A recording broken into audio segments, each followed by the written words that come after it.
like hardcore video gamers. So a brawler is a nice game that's easy to learn. Just about anybody can play it. You walk around, you press a button, and you punch. However, it uses a complex combo system that people who are like super Marvel vs. Capcom fanatics can get into. Hero swapping, chains, hit stun, supers, air combos, all that kind of stuff. So you can actually form your own combos and get really good at trying to make the longest change you possibly can. But the first thing we needed was a brawler. So we came up with one character that we wanted to look really good. So we focused on a single enemy, a single player character, that kept our art assets down pretty low. Very few frames of animation in the prototype that you saw, again, because we want to make sure that the characters work. So they weren't even colored in the first version. And actually that's kind of funny because the sketch version, when we showed it to Otakon to say, here's the game that we have in mind, they were like, can you keep the sketches in the game? So that created Dojin mode. So there's actually a version where you can actually play as the sprite sketches. But we made a game where you can walk around, you can beat up a ninja, the ninja will fight back, there's health, you can get knocked out, and there's levels that actually scroll. We made our prototype. I knew that it was time to move on when we brought it to a few cons, and somebody played it for like 2.5 hours, I think. He got up to like 4,050 KOs, and he was like, I can't stop playing this one. That's a good sign. At that point, we started working on more animation frames, the HUD with the hit point bar, the special move bar, different animations for attacks, because no matter what Hiroko did for any combo, for any special move, for anything, she had the same yeah kind of move with the broom, and that was it. That's the only thing that we had in there. So yeah, when it's fun and it feels right, it feels like a game, and you feel like the features that you're trying for in that particular build are nailed, that's where you start moving to the next part and you start adding on to it. Did I miss any other questions? Sure, I'm back. Oh, sorry, I'll let me hear you first. Sure, okay, go ahead. Okay. Yes, to make this, we are licensed for all the consoles, including the handhelds, so we did do this with a dev kit. There are a ton of homebrew softwares out there that you can use programs to design. But if you want to actually sell your game on a console, you need to be licensed for the console. With some consoles, that's pretty easy. With other consoles, it's a little tougher. Nintendo is one of the trickier ones and the more expensive ones to get licensed for, but it can be done. What they look for is your gaming history. How many games have you seen from start to finish? How many games have you completed? How many games have you at least worked on? What is your projection for the next 5 years? Where do you want to be? How many games? What kind of games do you win? Show us what you want to put on the system in the first place. And that's actually not as intimidating as it sounds as long as you start making games now, which is exactly what we're here for. So even if you're making little puzzle games that are on websites, at least you've made a game, you've proven that you can take a game from nothing to a game at some point, which is the goal for the panel here today. And they basically have a level of quality that they want to keep, and they want to make sure that like not anybody is going to be just like slapping games out and flooding the market with whatever for their console. They want good games because that reflects upon the console itself. People buy games. They don't buy consoles, they buy games. If there's a console out and there's no games out for it, you're not going to buy the console. As we saw with 3DS when it first came out, and the sales weren't as good because there weren't really a huge heap of games out for it. Other games like the Xbox usually sell because there's a lot of games out that everybody wants to play. They launched with some Halo titles that everybody wanted, so bam, I need a 360 because the next Halo's on that, not on my Xbox. And so yeah. And you had a question. Have you seen the Majora's Mask remake? Does the price what? Yeah, but you keep absolutely. The budget is really important. The best budget is 0. If you can have something that comes out in your spare time with a bunch of people, then that's great. But yes, you always need to keep your price point in mind, especially the route we chose with Crisis Harbor Brawlers was a Kickstarter project. And that was completely experimental. We had no idea if we were going to make it or not. We had in mind what kind of game we wanted to make, so we set a goal that covered the minimum and also the cost of the rewards and the fee that Kickstarter would take. And we said, let's try it. We got nothing to lose. We made 168% of our goal. That allows us to do a couple extra things. But absolutely, you need to keep the budget in mind because that's the biggest killer of a game. From start to finish, usually the game peters out of money before it peters out of creative energy. So you need to figure out early on exactly how much you want to spend. And usually you'll blow your budget, but yeah.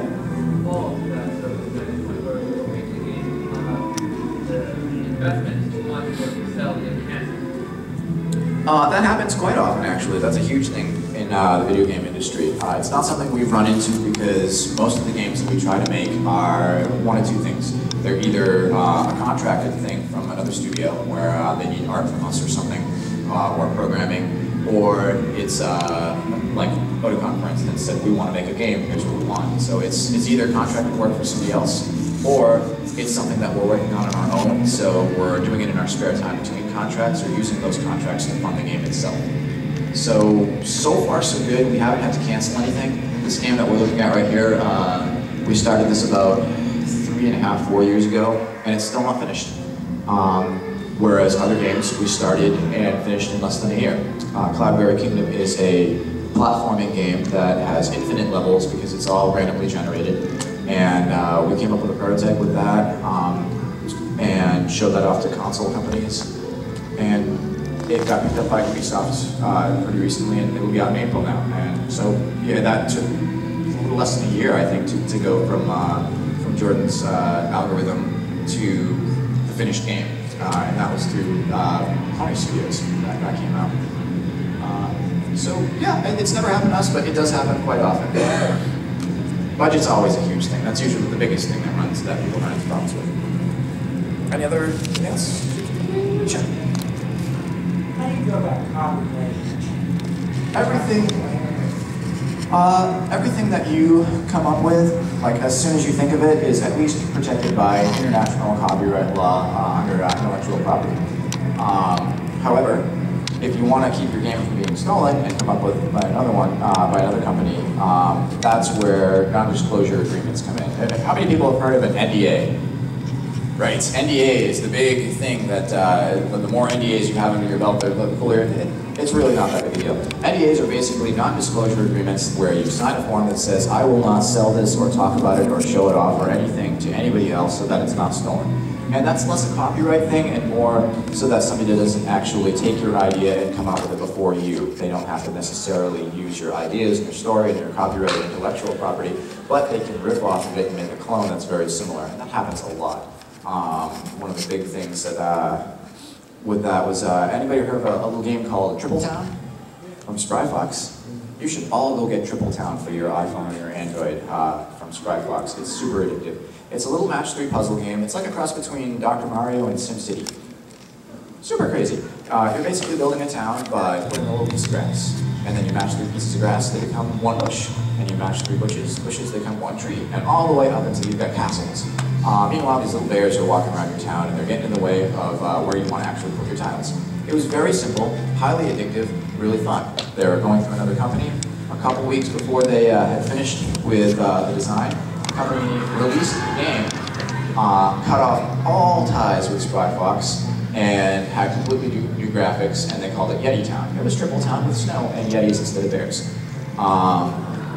They were a much bigger company, so they thought they could get away with it. Because of the NDAs that they had signed, Triple Town and Spryfox was able to go ahead and not only get all of the money and the rights to Yeti Town signed over to them, but they were still able to come up with Triple Town, and it turned out to be a giant emotional thing from them because everybody wanted to buy Triple Town now to help out the little guy, and everybody knew the story because it was all over the news networks for in the gaming community. So yeah, NDAs and documents and all those forms are a really good way to keep tabs on your game and to show just the people that are working on it what you need until you're ready to actually show other people. The other way to do it is just the opposite. Tell as many people as possible once you have something that's prototyped and get the word out for your game, show lots of people, bring it to cons and show it off so enough people know about it that if something else comes out, people are like, wait a minute, didn't those guys come up with that first? So if you have a big enough marketing arm from doing lots of cons or being taking part in IDGA or whatever community that you like, that's a good way to get enough notoriety for your game so that people know, not to copy it. And that's before I move on to the next step.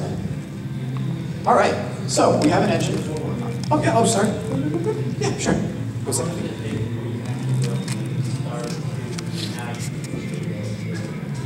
It totally depends, but our goal for this panel is 1 month. So we're going to do 4 weeks. So our first week we had our documentation. Our second week we had a working prototype. Third week, we're going to start doing assets. That's basically making the game look prettier. Let's see.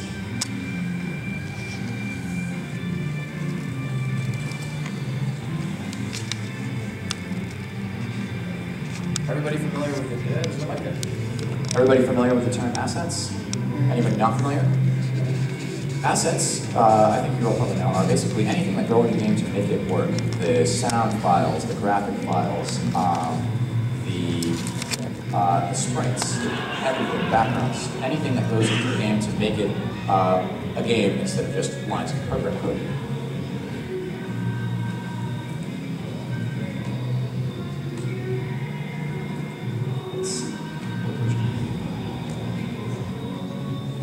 Alright, so now we have a version with some art, logos, copyright information. And we even have a start screen. There's some sound. The emulator's not playing it, but we've actually got a pretty catchy musical tune going on with this build too, which is kind of awesome.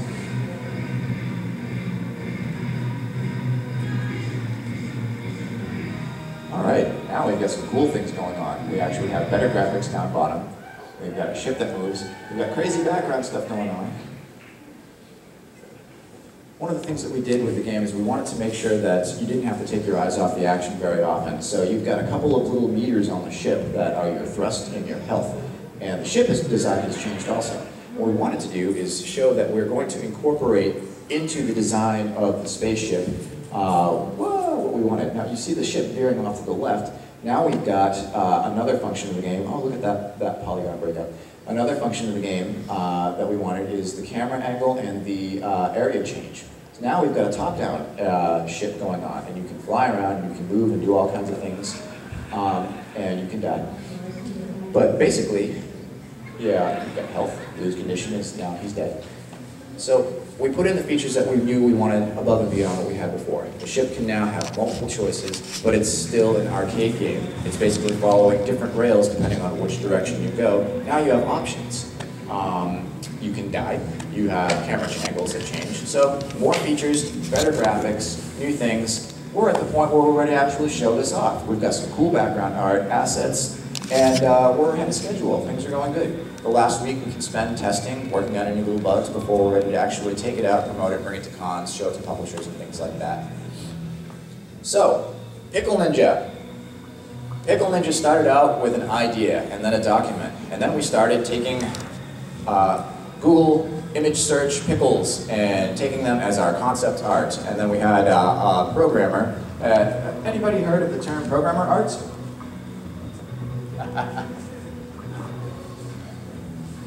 I have too many microphones. Programmer art is the art that, it's another way of saying not very good. And I'll show you some. We've got a couple more minutes here, so we're good.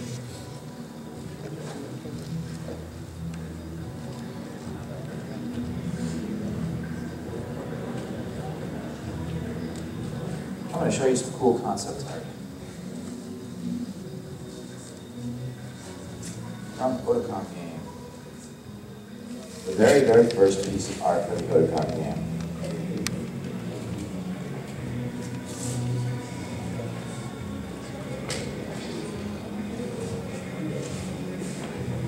There it is. That was the very first piece of art for the Katsucon video game. We call this programmer art. Basically, it's real simple. It's graphics that show what's going to happen. What do you guys get from this? What kind of game is this? Girl with a broom fights some ninjas. A brawler. You fight some ninjas. It didn't take very long. There's no shading. The art's terrible. You know that the character can move in at least 8 directions. You know it's kind of 3D-ish. And you know that there's ninjas, and you know they want to fight you, because one of them's punching. You know the main character has a broom, she's got red hair, and wears a sailor suit. Everything that we wanted to communicate, we were able to communicate with this very simple little piece of art. It looks terrible. It totally did its job. From there we went to our first screen mock-up. None of this is actual in-game graphics, but it looks like a video game. You know that there's a little HUD. You know you've got a health bar. You know that she still fights with her broom. You can kick ninja butt, and there's cool particles, and there's combos. None of this is actually in the game.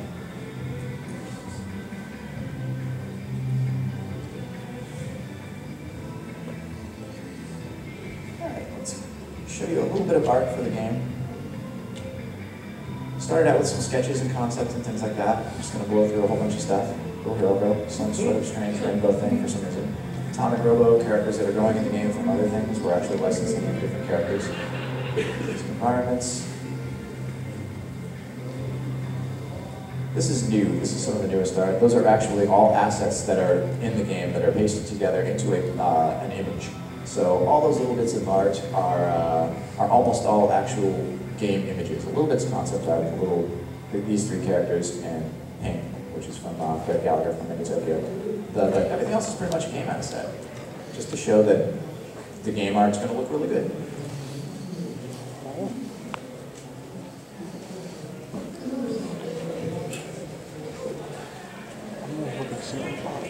So we've got lots and lots of different art pieces. Yeah!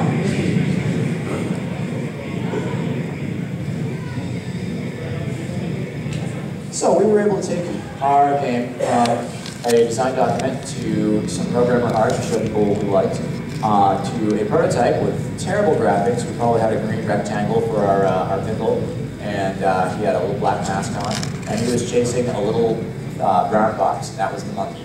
And the background was black, it didn't even have stars, and that was space. It was a pretty cheesy thing, but you could chase the little box all day long, and he'd keep running from you.